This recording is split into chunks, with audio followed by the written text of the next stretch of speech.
नाज़रीन आदाब, SA news channel में आप सभी का इस्तकबाल है। सनत नगर जेईसी कॉलोनी के एक अपार्टमेंट में मां अपने दिमागी कमज़ोर बच्चे को पानी नहला रही थी कि गीज़र से बरक़ी रौ दौड़ गई। मां और बच्चे को बचाने के लिए बाप ने कोशिश की, लेकिन इलेक्ट्रिक करंट ने बाथरूम में तीनों को अपनी लपेट में ले लिया और मौके पर ही तीनों हलाक हो गए। पुलिस ने मौके वारदात पर पहुंचकर एक मुकदमा दर्ज कर लिया और मज़ीद तहक़ीक़ात का आगाज़ कर दिया। आवाम से गुजारिश है कि बारिश के दौरान बरक़ी खंभों से दूर रहें और बाथरूम में गीज़र इस्तेमाल करते वक्त एहतियात बरतें, क्योंकि छोटी सी गलती कीमती जानों को नुकसान पहुंचा सकती है।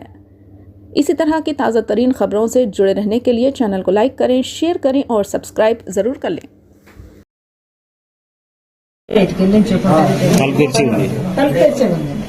అనేసి అనుకున్నాను. అని అంతా రూమ్ లన్నీ చూసామంటే ఎక్కడ కనలేదు. చూస్తే ఇప్పుడు బాత్రూమ్ డోర్ గిడ్డ దిగండి అసలు మేము ఇద్దరు గిడ్డ రాలేదు. ఇప్పుడు మా వాచ్మెన్ ఉన్నారండి, ఆయన వచ్చి గిడ్డండి చూసాయి బాబు అందరూ ఉన్నారండి బాబు వాళ్ళు అనేసి అన్నారు. మీరు ఎక్కడి నుంచి ఎక్కడ ఉంటారు? మీరు ఎక్కడ ఎప్పటి నుంచి వీళ్ళు ఇక్కడ ఇంట్లో ఎప్పటి నుంచి ఉంటున్నారు? వీళ్ళండి వీళ్ళు వచ్చి డిసెంబర్ వచ్చారు. వాళ్ళంత ముందు నుంచి 10 సంవత్సరాల నుంచి ఇక్కడ ఉన్నారండి. మీ పేరు? వరలక్ష్మి.